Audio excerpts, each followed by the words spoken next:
asalaamaaleykum wa rahmatullah. Ousmane Goudiaby di doomu réew mi moom nag boom nañ ko démb fële ca États-Unis ci dëkk bu ñu naan Indianapolis foofee nag la amee woon boutique di fa jaayee ñu jàpp ne ñaari doomu réewu Amérique ñoo faat bakkanam ginnaaw bañ ko fekkee ca boutique am laaj ko ay koppar mu génne jox leen ñu daal di koy tiire benn bal mu daal di faatu ci saasi. Ousmane Goudiaby nag ñu jàpp ne am na fanweeri at ak benn te néew bi tey ci guddi lañ ko nara indi fii ci biir Sénégal. Militaire yu amee ay jafe-jafe ci wàllu cër ca toolu xare ba ñoom nag mer ba futtu li waral lu ni mel mooy njiitub réewum Sénégal Macky Sall lum leen digoon tolloon ci fukki million ak benn kër daadu joxu leen ko ba léegi soldat yooyu nag toll nañu ci juróom-ñaari junni. démb nag amaloon nañu ndaje ak taskatu xibaar yi laata ñuy amal doxu ñaxtu jëmale ko fële ca palais de la République dañ ciy ànd ak Daniel Diouf. bu ñu sukkandikoo ci kàddu invalide yi président Macky Sall deful li mu diggee woon maanaam arranger seen situation nee nañu ci juróom-ñaari junni invalide yi ñu lim ci réew mi fukk ak juróom-ñaar dong ñoo ci am ndam. dem nañu nag ba mu taxaw jël jóg xamal ne dina indemniser invalide yi ak veuve bi 10 millions ak kër man fekkuma fi. bi ma ñëwee laa ko gis ci journaux yi bi ma ñëwee ñu tàcc am na 17 yoo xam ne jox nañ leen ba libéré leen. président Macky Sall digoon leen 10 millions ak kër ku ci ne ci seeni kàddu waaye li gën a naqari ñi bokk ci ñoom sax ñi ñàkk seen jëkkër ci ay guerre mooy wàññiteef yi ñu nemmeeku ci seeni pension. nekk na problème boo xam ne joxatuñ li suñu droit. mayuñu saraxuñu mais di jël li nga xam ne moom lañ moom defuñu ko ci keneen peut-être làmb nañu faneen mu dëgër te gis nañu c'est une masse importante d'argent supputation yi ci nekk yépp gars yi di ko wax fi mu toll nii mooy ne oto yi lañ ko jëndee. conférence de presse ba ab ñaxtu moo ca toppoon jëmale ko présidence de la république moo ngi doore fii ci avenue Lamine Gueye mu woon lu jafe ndéem takk der yi bàyyiwuñu leen ci.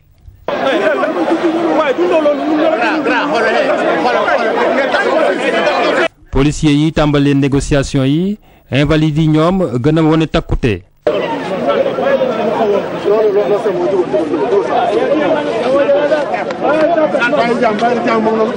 bokk ci ñaxtu bi ñi ñàkk seen jëkkër ci ay guerre.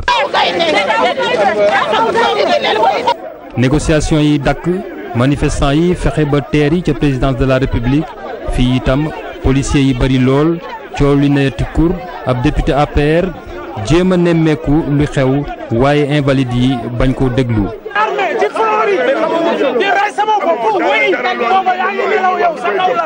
ca mujjanteel ñu décidé dellu ca seen siège.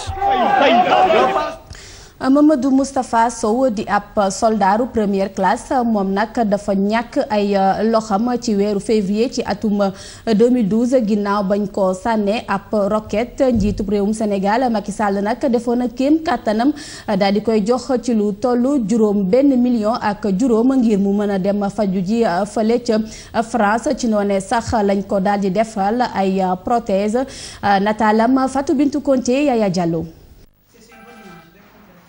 nekk ci ordinateur am di liggéey wala wuyu téléphone wala sax naan li nga xam ne moom mooy kaasub ndox am na ay weer ci gannaaw ki nga xam ne moom mooy Mahamadou Moustapha Sow moom mënu ko woon def ndax ñaari loxoom yépp dañ ko dagoon gannaaw bañ ko soxe ay roquette fee ca Casamance muy nettali nag nan la def ba loolee dal ko. affaire bi mu ngi may dal le 11 février 2012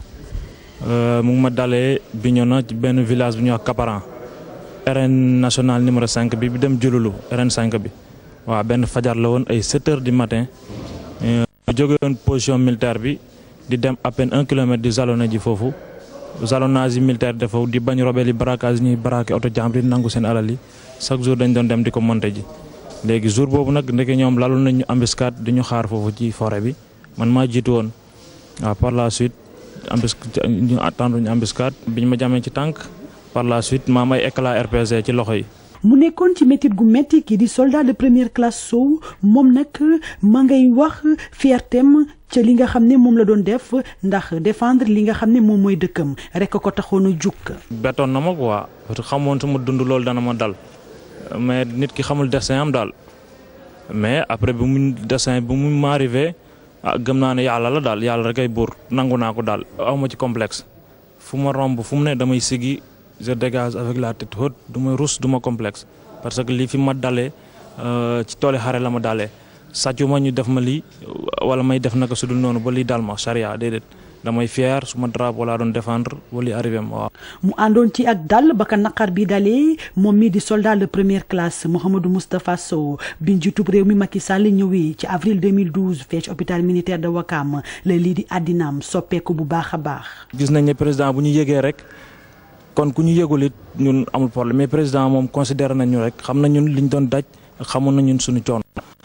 bu mu ñëwee seet ñun militaire blessé yëpp gis ñu. cas par cas ku nekk wax problème am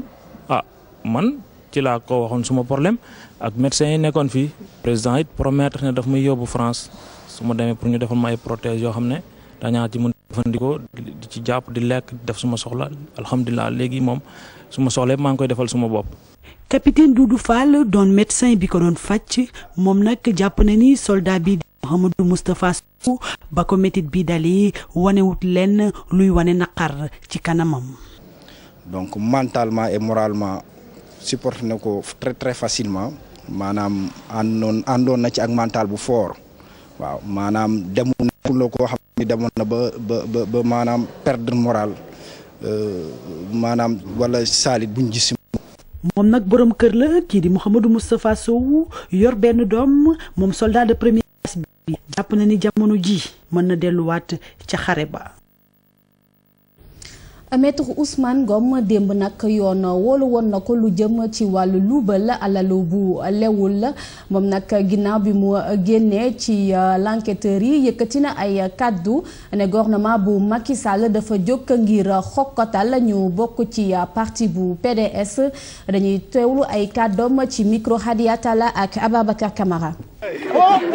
Maître Ousmane Ngom ak mbetteel la àndal bi mu génnee ci déglu biñ ko doon déglu ginnaaw juróomi waxtu ci makaanu bak li mu xamal rek ci laaj yi ñu ko doon laaj amul dara lu ci bees rawatina ci alalam. affaire politique la parce que su fekkee ni mbirum patrimoine la mais nee naa man xaaruma sax ñu woo ma déclarer suma patrimoine publiquement ci télévision yi ak ci rajo yi parce que awma dara lu may nëbb. li procureur spécial deflu nekkul ci yoon teguwul ci yoon parce que dafa dëppawul ak constitution bi dëppawul ak loi wu réew mi ndax ñoom dañuy wax ni su fekkee ni ancien ministre nga te li ñu lay laaj jëm na ci bi nga nekkee ci fonction kooku benn tribunal rek moo ko war a def tribunal boobu moo haute cour de justice. ganu dig tey jii daal di méngale convocation bi ak bundu xatal ak yi jaay doole yi nga xamante ni du tax ñoom waa PDS ñu dellu ginnaaw. lii ñu def dafa ñaaw parce que jël ay borom kër ay pères de famille yoo xam ni depuis 25 ans wala 30 ans ñu ngi liggéey au service de l'État sacrifié wu au service du pays mais ñëw di leen jeter en pâture maanaam di leen jéem a tiliman di leen jéem a bunduxataal loolu du honneur u Sénégal du lu jaadu tey du jaadu ëllëg moo tax ça n'honore pas le gouvernement du Sénégal muy def harcèlement bi ak agression contre les responsables du PDS. Maître Ousmane Ngom mi egsi si makaanu dikk bu fukki waxtu desee fukki simili bi ñetti waxtu jotee la fa génn libéraux yi ñëwoon di ko feddali kóllëre daal di ko gàttandu ak di ko tàccu. ndaw ya dëkk ca Colobane ñu jàppoon ne nag ñoo faat takk der bi di Fodé Ndiaye ñaar fukki fan ak juróom-ñeent ci weeru janvier 2012 ginnaaw ay manifestation ba ñu amee woon foofee ca place de l'Obélisque jamono ji nag ndaw yooyee ak seeni waajur ñoo amal ab xiifa la lu ni mel nag lu ko waral mooy dañuy ñaawlu anam ñu teewee ndaw yooyee fële ca kaso ba dañ ci ànd ak Mame Fatou Fati. ci kër gi la Cheikh Sidat Mané dëkk di ab benn ndaw bu ñu jàpp ci manifestation yi bu ñu doon amal ca place de l'Obélisque laata ñuy dem élection at mu ngi nii ay waa këram di ko métti lu ba tey. kenn lekkatul ñun ñëpp kenn ku ci nekk boo ñu xamoon démb boo ñu xoolee tey rek yaay yëpp ak mag yëpp suñu kii yëpp yéex nañu tàkk ñëpp ñu dañu feebar. neexul tamit ñu ñëw fekk say doom sa biir kër lu xew ñun fii dañu sonn fii lu nekk dañu sonn lu xew rek monument bi lañ koy indi lu xew monument man dama dem ban sax ñun tey ñoo jaay suñu kër surtout man mii di ma dëkk nii fii daal man jooy laa dëkk guddeeg bëccëg dama leen rus moo tax jooy ma mais su jot damay jooy saa yu nekk rek damay jooy. fii mooy kër Cheikh Diop ay waa këram ñoom na tàmbali nañu ab xiifal ngir jàppale seeni doom yu nekk ci kaso bi. ñoom ñu nekk fële ñoom démb dañoo entamé grève de la faim seen propre gré tey jii ñun ñu yëg ko ñun kon ñun tey jii ñun tam dañoo war a dëpp suñu cin gis nga dëpp cin man dama ko ne suñu waa kër ne maire bi mu ne ma boo waxul sax ñun dañuy wax dëpp cin dañ koy def dañ leen di topp ci seen grève de la faim bi ba fu mu jam neex. Cheikh Diop Sidaat Mané Cheikh Cissé ak yeneen ndaw yu nekk ca kaso ba bu ñu sukkandikoo seeni waa kër dund buñ fay dund métti na. fekkeewuñu tinuñu dégguñu yëguñu alors que ñu jàpp leen ci sonal leen ci yóbbu leen torturer leen gaañ leen toroxal leen façon toroxal bu nekk ñu def leen ko ba seen yaram yi amatul njëriñ non seulement bi loolu jàllee ñu tëj leen ak seen i métit ak seen i gaañu Cheikh Cissé dañ ko masse courant dóor ko ay liif wéq ko ci ngaam yi alors que nee na ma téye nañ ma lu mat 4 heures de temps di ma dóor biñ ma fi jëlsee ba fajar dañ may dóor. ndaw yooyu nag dañu leen tuumal na ñoo boom kii di Fodé Ndiaye nekkoon fi ab takk der fu mu toll ni seeni waa kër ñu ngi woo ñu bokk ci M23 dimbali leen